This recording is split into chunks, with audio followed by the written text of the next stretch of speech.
शुरू हुई। हेलो बच्चों, आज हम भूगोल कक्षा 7 की भूगोल का चैप्टर 4 पढ़ेंगे, पार्ट 4 पढ़ेंगे। देखिए पाठ का नाम क्या है आपके, धरातल के रूप बदलने वाले कारक। और आज हम पढ़ेंगे बाह्य कारक। हमने अभी चैप्टर 3 में पढ़ा था आंतरिक कारण।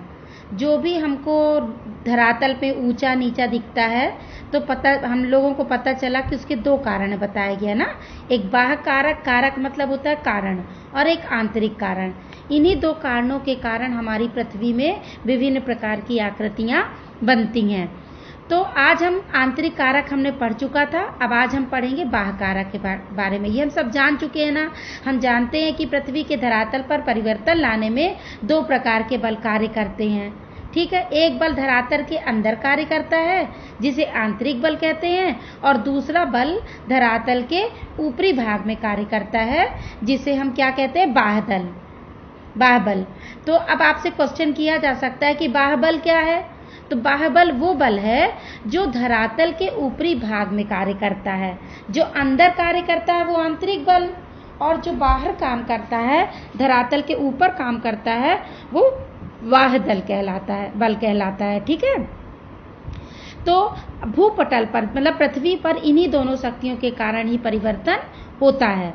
तो अब हम बता रहे हैं कि जो आंतरिक शक्तियां थी, हमने देखा उस चैप्टर में पढ़ा कि आंतरिक शक्तियों के कारण क्या क्या बनता है, पर्वत, पठार और मैदान, ये सब आंतरिक शक्तियों के कारण बनता है।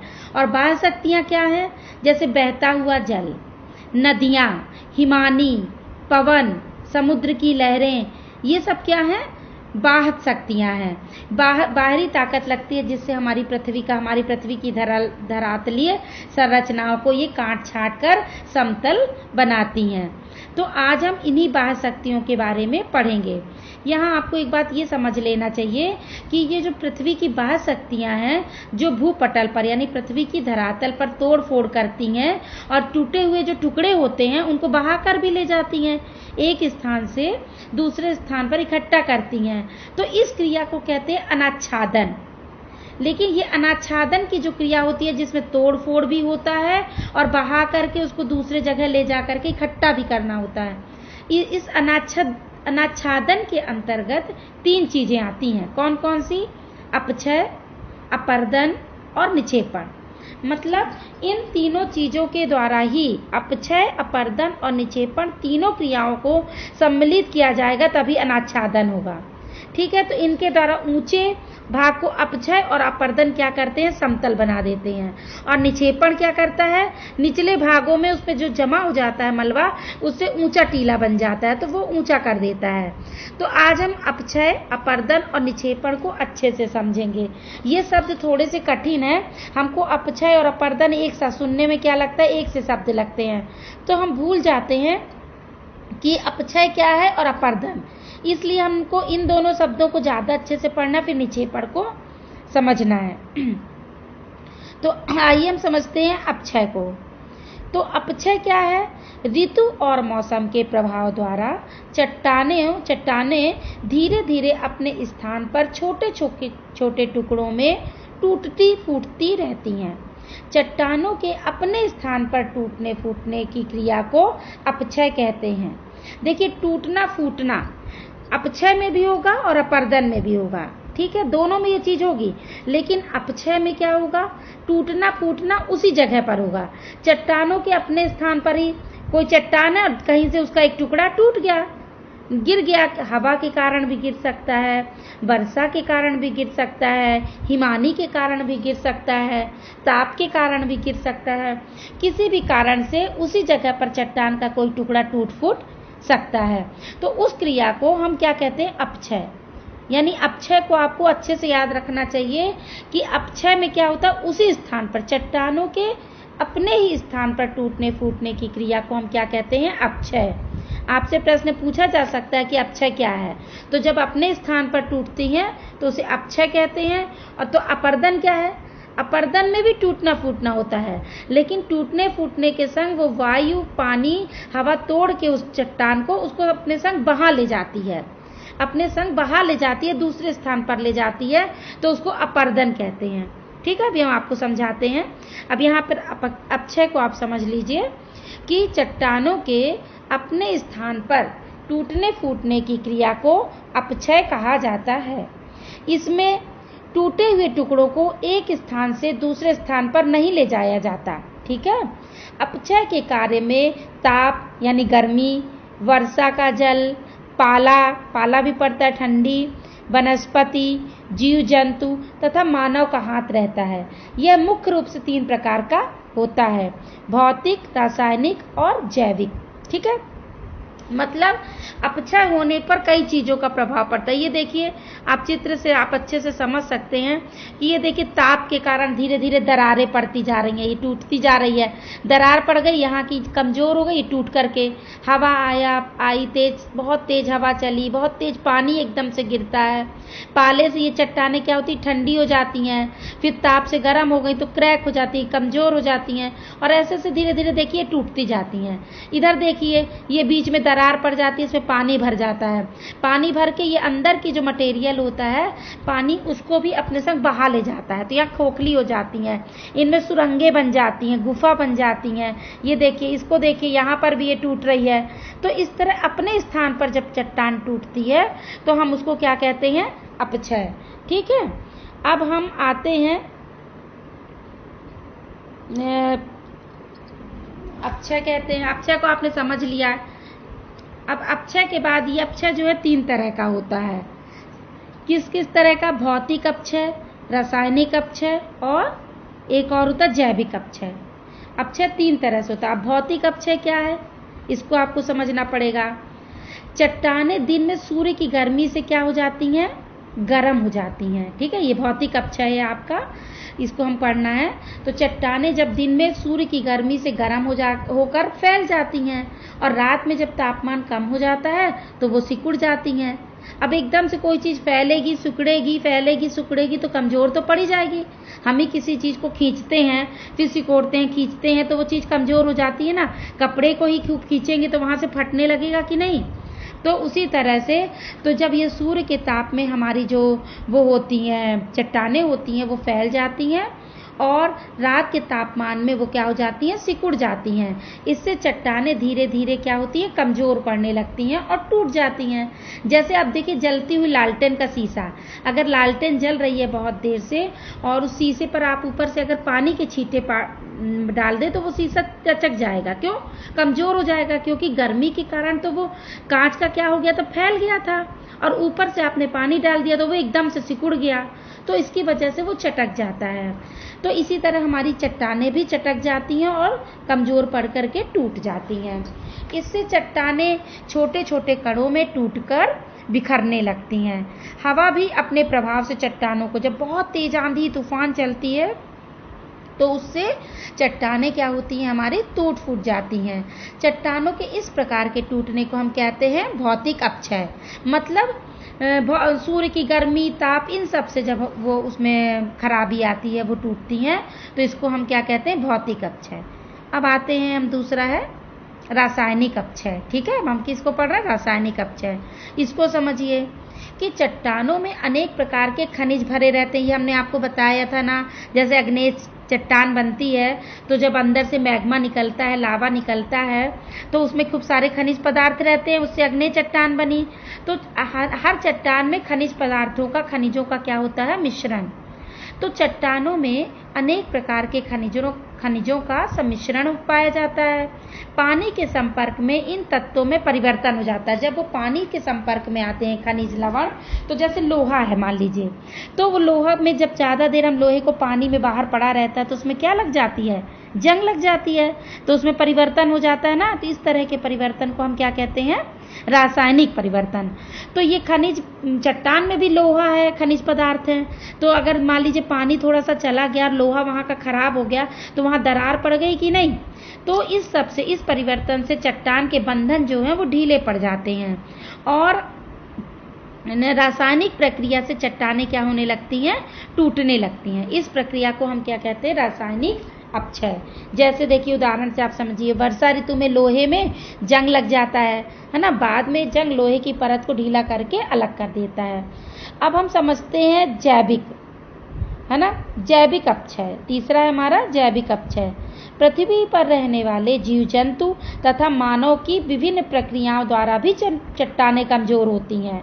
कैसे? जैसे जो जीव जंतु रहते हैं वो चट्टानों में अपना बिल बना लेते हैं, तो बिल बनाने के लिए वो क्या करेंगे, अपनी ताकत लगा के चट्टानों में धीरे धीरे उसको खोदेंगे, उसको निकालेंगे, कमजोर करेंगे, है ना। मानव द्वारा भी खाने खोदी जाती हैं, लोहा निकाल, खनिज पदार्थों को निकालने के लिए हम चट्टानों को खोदते हैं, तभी तो हमको सब कुछ मिलता है, कोयला, खून, सब खनिज पदार्थ। इसी तरह कहीं सड़कें बनना है, सुरंग बनना है, तो इन सब के लिए भी हमको चट्टानों को तोड़ना पड़ता है। इसी प्रकार चट्टानों की दरारों में जब हवा द्वारा उड़कर बीज गिर जाता है, कभी कभी हवा से कोई बीज आया और चट्टान के ऊपर गिर गया जहाँ पर, तो और वहाँ पानी बरसा, मिट्टी मिल गई और वहाँ पौधा निकल आया। तो पौधे के निकलने से क्या हुआ, वहाँ पर वृक्ष बन गया वो बहुत बड़ा। उससे भी जड़ें, जो उसकी पौधे की जड़ होती हैं वृक्ष की, वो चट्टानों को क्या कर देती हैं, कमज़ोर कर देती हैं। ठीक है, तो इस तरह से भी चट्टानें कमज़ोर होती, मानव के द्वारा भी। तो इस प्रकार जब चट्टानें कमज़ोर पड़ती हैं तो इसको हम कहते हैं जैविक अपक्षय। तो अब आपको तीनों समझ में आया। जैविक अपक्षय क्या है? जब जीव जंतुओं और मानव के द्वारा चट्टानें कमज़ोर पड़ती हैं, टूटती हैं, तो उसको हम कह दिए जैविक अपक्षय, जिंदा चीज़ों के द्वारा, है ना। जीव जंतु, पेड़ पौधे, ये लिविंग थिंग्स हैं। और जब रासायनिक होता है, उनमें अंदर खनिज पदार्थों में पानी से रिएक्शन होता है और चट्टानें कमज़ोर पड़ती हैं, तो उसको कहते हैं रासायनिक अपक्षय। और जब भौतिक परिवर्तन होता है, गर्मी, ताप, इन सब से, और चट्टानें टूटती हैं, तो उसको कहते हैं हम भौतिक अपक्षय। ठीक है, ये हमारा हो गया। अब हम आते हैं अगले इस पे। अब हम पढ़ना है अपरदन। अपक्षय तो हम समझ गए कि अपक्षय क्या था, एक ही स्थान पर जब चट्टान टूटती है, अपनी जगह पर जब चट्टान टूटती है तो उसको हम कहते हैं अपक्षय। अब अपरदन समझना है, तो देखिए अपरदन को हम समझते हैं।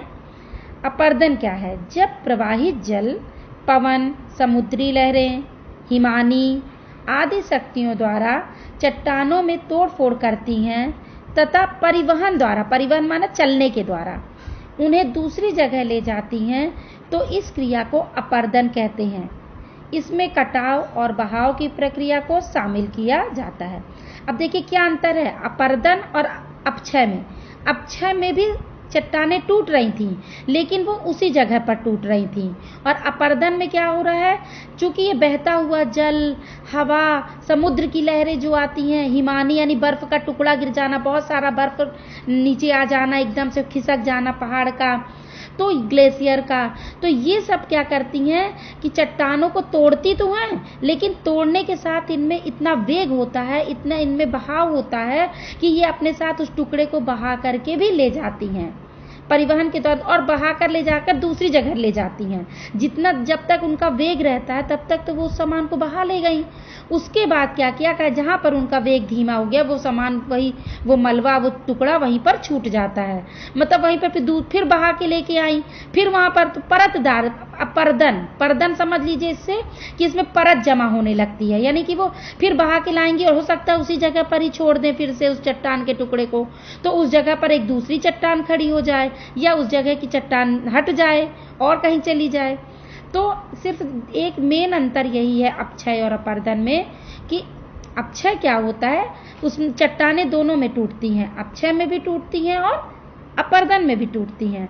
अपक्षय में चट्टानें उसी जगह पर टूटती हैं और अपरदन में क्या होता है, जिनके द्वारा चट्टानें टूटती हैं जैसे जल, पवन, समुद्री लहरें, ये अपने साथ उन तोड़कर उस चट्टान को आगे ले जाती हैं, दूसरी जगह ले जाती हैं, तो इसको हम क्या कहते हैं, अपरदन। आपने देखिए देखा होगा कि खेतों में वर्षा का जल, नदी में बहता जल, जब वर्षा होती है तो हमारा पानी मटमैला सा हो जाता है, मतलब वो क्या बहा के ले आता है अपने संग, मिट्टी, है ना, मिट्टी को बहा कर ले आता है। तो इतना वेग होता है इनमें, इतना बहाव होता है कि वो अपने संग नीचे की हल्की जो चीज़ें होती हैं उनको बहा ले आता है। आपने ये भी देखा होगा, अनुभव किया होगा कि अधिक वर्षा होने पर जल के साथ मिट्टी की ऊपरी परत भी बह जाती है, यह भी अपरदन की क्रिया है। इसको क्या कहते हैं, मृदापरदन। मिट्टी ही, उपजाऊ मिट्टी कहीं से बह के दूसरी जगह चली जाती है, इसको हमको रोकना चाहिए मृदापरदन को। अगर इस तरह वर्षा से सब मिट्टी चली जाएगी उपजाऊ, तो वो जगह, जमीन जहाँ पर हम खेती कर रहे हैं, कोई चीज़ कर रहे हैं, तो वो उपजाऊ बंजर हो जाएगी। तो इसके द्वारा मिट्टी की उपजाऊ परत बह जाती है। इसके रोकथाम के लिए भी हम लोगों को बहुत तरीके, इसीलिए कहते हैं पेड़ लगाएं जिससे मिट्टी उस जगह की बंधी रहे, है ना। अब आप देखिए अपर्दन, और ये आपको समझ में आ गया कि क्या है। अब तीसरी चीज है, अपक्षय पढ़ लिया आपने, अपर्दन पढ़ लिया, और अब पढ़ना है आपको निक्षेपण। अब निक्षेपण क्या है? निक्षेपण जो है वो अपर्दन का परिणाम है। मतलब कोई चीज जब जहां बहा करके वो ले आया अपर्दन से, तो वो ढाल की कमी के कारण जब अपर्दन के कारकों के वेग में कमी आ जाती है, तो उनके द्वारा बहा कर ला जा रहे मलबे का किसी स्थान पर एकत्रीकरण निक्षेपण कहलाता है। निक्षेपण में क्या होता है? जो अपर्दन से टुकड़ा बहा करके लाई, हवा लाई, चाहे पानी लाई, चाहे हिमानी लाया, कोई भी चीजें लाई, चाहे सागरी लहरें लाई, तो वो जब तक वेग है तब तक तो उसको बहाती ले गई। जब से पहाड़ों से उतर रही है तो वेग के संग पहाड़ों के संग आ गया वो सब, ढाल चट्टान आ गई, वो मलबा आ गया। लेकिन जब वो मैदानी भाग में नदी आई, वो पानी जब मैदानी भाग में आया, तो उसका वेग क्या हो गया? कम हो गया। तब उसमें इतनी ताकत नहीं रह गई कि वो सब पत्थर के टुकड़े को अपने संग बहा के ले जाए। तो वो पत्थर का टुकड़ा, वो चट्टाने, वो खनिज पदार्थ वहीं पर छूट जाते हैं और एक मलबे के रूप में एकत्रित हो जाते हैं। तो जब वो एकत्रित हो जाते हैं तो उसको हम क्या कहते हैं? निक्षेपण। ठीक है, अब समझ में आ गया कि जो वो बहा करके लाती हैं नदियां, और जब उस सामान का वो सब चीजें एक जगह एकत्रित हो जाती हैं तो उसको हम क्या कहते हैं? निक्षेपण। उनके द्वारा बहाकर लाए जा रहे मलबे का किसी एक स्थान पर एकत्रीकरण निक्षेपण कहलाता है। ठीक है, अब आप देखिए प्रवाहित जल। जो प्रवाहित जल होता है वो किस तरह से काम करता है? जो जल का बहता रूप नदी है। जब जल बहता, नदी क्या है? तालाब। देखिए तालाब का पानी स्थिर होता है, लेकिन नदी का पानी क्या होता है? बहता जाता है, आगे रुकता कहीं नहीं है, आगे जाकर के सागर में मिलता है। तो नदी का अपर्दन कार्य सबसे महत्वपूर्ण होता है। सबसे ज्यादा बहा करके कौन लाता है चट्टानों को और खनिज पदार्थों को? नदी। नदी का अपर्दन कार्य नदी के ढाल, जल की मात्रा और वेग पर निर्भर करता है। तीन चीज पर निर्भर करता है। अगर ढाल मिल गई नदी को तो नदी का पानी बहुत तेज से बहेगा, तो अपने संग और चीजों को वो उसके संग बहा करके ले आएगा। और जल की मात्रा, अगर बहुत सारा जल है तो भी उसमें बहुत ताकत आ जाएगी, वो भी अपनी चट्टानों के टुकड़े कर सकता है और अपने संग उसको बहाकर वेग ले जा सकता है। वेग अधिक होगा, उसकी गति अगर बहुत तेज होगी तो भी वो तोड़ लेगा चट्टानों को और अपने संग बहाकर ले जाएगा। इसलिए नदियां पर्वतीय भागों से जब निकलती हैं, हमेशा जो भी नदी निकलती है पर्वतों घाटियों से निकलती है, तो पर्वतीय भागों में अधिक अपर्दन होता है, तो वहां पर उसका ज्यादा वेग रहता है, ढाल मिलती है उसको, तो वहां पर वो ज्यादा तोड़फोड़ चट्टानों की करती है। इसके विपरीत जब मैदानी भाग में आ जाती है तो डेल्टाई भागों में उसका निक्षेपण होने लगता है। मतलब वो जो मटेरियल बहा करके लाती है, जब मैदानी भागों में आती है तो उसका वेग जो होता है वो कम हो जाता है, तो वहां पर वो सब चीजों को छोड़ देती है, वहां पर वो सब चीजें क्या हो जाती हैं? एकत्रित हो जाती हैं। नदियां अपर्दन एवं निक्षेपण द्वारा विभिन्न प्रकार की भू आकृतियों का निर्माण करती हैं। ये जो अपर्दन निक्षेपण होता है, इससे भी हमारे धरातल पर हमको बहुत सारी आकृतियां देखने को मिलती हैं। नदी के पर्वतीय क्षेत्र में अपनी तली को काटकर उसे गहरा करती है, इससे अंग्रेजी के वी आकार की घाटी बनती है। देखिए जब, ये देखिए आप इस चित्र से समझिए कि जब पर्वत से निकल रही है नदी तो इतना ज्यादा वेग है उसमें कि उसने चट्टान को काट दिया, तो यहाँ से और यहाँ से ढाल आ गई और ये देखिए वी आकार जैसी घाटी बन गई हमारी। ठीक है, तो जब वी आकार की घाटी, यही वी आकार की घाटी का निर्माण होता है, और जब ये वी आकार की घाटी बहुत गहरी हो जाती है और सक्रिय हो जाती है, देखिए कितनी गहरी हो गई है ढाल, देखिए इसकी, ये यहाँ से ढाल और सक्रिय हो जाती है, तो इसको क्या कहते हैं? गार्ज। गार्ज आपसे पूछा जा सकता है प्रश्न कि गार्ज किसे कहते हैं? जब वी आकार की घाटी गहरी और सक्रिय हो जाती है तो हम उसे क्या कहते हैं? गार्ज। ठीक है, इनके किनारे खड़े ढाल वाले होते। किनारे कैसे होते? देखिए खड़े ढाल वाले। भारत में हिमालय पर्वत में सिंधु, सतलज, ब्रह्मपुत्र नदियों के गार्ज दर्शनीय स्थल हैं। ठीक है, अब हम आते हैं जलप्रपात को समझते हैं। देखिए जलप्रपात क्या है? जलप्रपात वैसे आप जानते होंगे, झरना अरना आपने सुना होगा ना, तो उसी को कैसे बनता है, कैसे होता है, ये देखिए समझते हैं। जब नदी के रास्तों में मुलायम चट्टानों की परतें मिलती हैं तो नदी का जल मुलायम चट्टानों को जल्दी से काट डालता है, और जब कठोर चट्टानें मिलती हैं तो नदी का जल उन चट्टानों को नहीं काट पाता। तो कटाव के इस अंतर के कारण नदी की तलहटी ऊंची नीची हो जाती है। देखिए, ये देखिए चित्र में आप, यहाँ तो ऊंचा है और यहाँ से नदी इसको नहीं काट पाई तो ऊंचे से आई, और यहाँ पर इतने बेग से पानी गिर रहा है कि यहाँ की तलहटी क्या हो गई, नीची। तो जब ऊपर से पानी नीचे एकदम से गिरता है बेग के संग, तो हम उसको क्या कहते हैं, जलप्रपात। ये देखिए लिखा है, कटाव के इस अंतर के कारण नदी की तलहटी ऊंची नीची हो जाती है। जब नदी का जल ऊंचाई से खड़े ढाल के सहारे अधिक वेग से नीचे गिरता है तो उसे हम क्या कहते हैं, जलप्रपात। कोई आपसे पूछे कि जलप्रपात किसे कहते हैं तो आप यही बताएंगे कि जब नदी का जल ऊंचाई से खड़े ढाल के सहारे, कोई ढाल ऐसी मिल जाए, खड़ी सीधी खड़ी ढाल मिल जाए के सहारे अधिक वेग से नीचे गिरता है, बहुत ज़्यादा वेग से गिरता है, तो उसे हम क्या कहते हैं, जलप्रपात। अब विश्व का जो सबसे ऊंचा जलप्रपात है, इसको भी आपको ध्यान करना चाहिए, वो दक्षिणी अमेरिका के वेनेजुएला का एंजल है। कौन सा है, एंजल।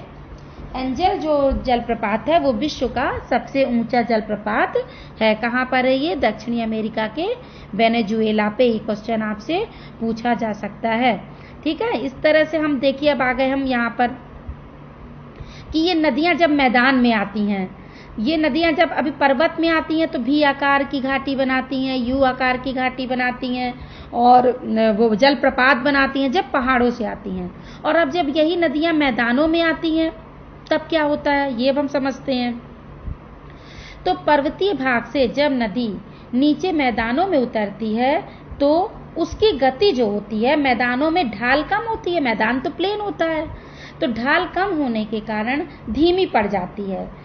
नदियाँ सीधे मार्ग पर, तब नदी सीधे ना चल करके, सीधे मार्ग पर ना चलकर टेढ़े मेढ़े रास्तों पर बहने लगती है, और इन टेढ़े मेढ़े रास्तों को विसर्प कहते हैं। क्या कहते हैं, विसर्प। ये देखिए आप चित्र से समझिए कि नदी जब देखिए ऊपर से चलती है पहाड़ों से तब तो एक लाइन से चलती है, लेकिन जब मैदानों में आती है तो यहाँ पर उसकी गति क्या हो जाती है, धीमी। तो थोड़ा सा इधर चली, फिर थोड़ा सा उसको इधर को ढाल मिल गई तो इधर मुड़ गई, फिर थोड़ा सा उसको इधर ढाल मिल गई तो इधर मुड़ गई। जिधर को उसको हल्की सी भी ढाल मिलती है उसका पानी उसी तरफ को चलने लगता है। तो उसको हम देखें अगर ऊपर से तो ऐसे लगता है जैसे सांप चल रहा हो, टेढ़ा मेढ़ा चल रहा है ना, इसलिए हम इसको क्या कहते हैं, विसर्प। क्या बनाती है, तब कोई अगर आपसे पूछे कि विसर्प क्या है तो आप बता सकते हो कि नदियाँ सीधे मार्ग पर ना चलकर जब टेढ़े मेढ़े रास्तों पर बहने लगती हैं तो इन टेढ़े मेढ़े रास्तों को हम क्या कहते हैं, विसर्प। ठीक है, अब आपको चित्र से समझ भी आ गया होगा, कापी में भी आपको ये सब चित्र बनाने पड़ेंगे। नदी के सागर में गिरने के पहले उसके बहने की गति अधिक धीमी हो जाती है। जब सागर के पास आती है नदी तो उसकी गति और धीमी हो जाती है। इस कारण नदी के मलबे का निक्षेपण होने लगता है और जिससे डेल्टा बनते हैं। डेल्टा क्या है, वही सामान वहां पर सब छोड़ देती है, एक ही जगह एकत्रित कर देती है, तो ऊपर टीला जैसा से बन जाता है। गंगा व ब्रह्मपुत्र का डेल्टा संसार का सबसे ऊंचा डेल्टा है। अब देखिए हम पढ़ते भूमिगत जल के बारे में, ठीक है। आप जानते हैं कि वर्षा ऋतु की कुछ जल चट्टानें मिट्टी में प्रवेश कर जाती हैं। इन देखिए चट्टानों में ये जल प्रवेश कर गया ना, इसके अंदर ये देखिए आप दरारों में, चित्र में देखिए सब पूरा अंदर बह गया पानी। तो पहाड़ों में कहीं कहीं चूने की चट्टानें मिलती हैं जिसमें जल रिस कर चट्टानों के भीतर पहुंच जाता है, और रासायनिक अपक्षय के कारण वहां का मटेरियल जो चूना होता है वो उसको घुला करके वो दूर बहा ले जाती है। तो वहां पर क्या बन जाती है, गुफा या सुरंग बन जाती है। ठीक है, तो ये आपको चित्र से देखिए समझ में आ गया होगा। अब हम आगे चलते हैं, तो यहाँ हम देखते हैं हिमानी। अब हम आते हैं हिमानी में। हिमानी क्या है, हिमानी आप जानते हैं ग्लेशियर, ठीक है। ऊंचे पर्वतों पर जब कोई बड़ा हिमखंड ढाल पर खिसकता है तो उसे हिमानी कहते हैं। एकदम से जब कोई मतलब बर्फ का हिमालय जो पहाड़ है उसमें पूरे में बर्फ जमी हुई है, तो उसका जब एक बहुत बड़ा सा हिस्सा उसका जब अचानक से एक टुकड़ा उसका हिम का खंड उस हिमालय पर्वत का एकदम से खिसकता है तो हम उसको क्या कहते हैं, हिमानी। जब वो पहाड़ी भाग में हिमानी जो एकदम से जब इतना बड़ा हिम का टुकड़ा हिमखंड खसकता है तो वो क्या करता है, वी आकार की घाटी को यू आकार में बदल देता है। जो वी आकार की घाटी दिख रही थी उसका और मटेरियल को उसको बहा ले जाता है, उसमें और गड्ढा हो जाता है, क्योंकि बर्फ में ज़्यादा ताकत है पानी की अपेक्षा, तो उसके और ज़्यादा पोर्शन को ले जा करके वो और गहराई घाटी बन जाती है यू आकार की। ठीक है, तो आपको यहाँ पर ये समझना है कि पहले से बनी वी आकार की घाटी को हिमानी यू आकार की घाटी में बदल देती है। इसका ढाल खड़ा तथा तल चौड़ा होता है, इसका ढाल खड़ा तथा तल चौड़ा होता है। जब हिमानी चट्टानों को घर्षित कर उसका चूर्ण पर्वत के निचले भागों में जमा कर देता है तो उसे हम हिमोड़ कहते हैं। तो ये वी आकार की घाटी को यू आकार की घाटी में कौन बदलता है, हिमानी। कौन बदलता है, हिमानी। इसको आपको समझना पड़ेगा। ठीक है, अब हम आते हैं पवन पर। पवन माने जानते हो आप, हवा। अब हम हवा को समझते हैं। हवा क्या करती है, पवन क्या करता है। आपने गर्मियों के मौसम में आंधी और तूफानों को आते देखा होगा, इनसे भी अपर्दन होता है। मतलब आंधी तूफान आता है तो बहुत सारी चीज़ें अपने संग बहा करके ले जाता है, तोड़ फोड़ भी करता है, और उसको अपने साथ इतनी गति होती है, इतना वेग होता है उसमें, इतनी ताकत होती है उसमें कि वो अपने संग उसको बहा करके ले जाती है। ये पवन के द्वारा जो काम होता है ज़्यादातर रेगिस्तानों में होता है।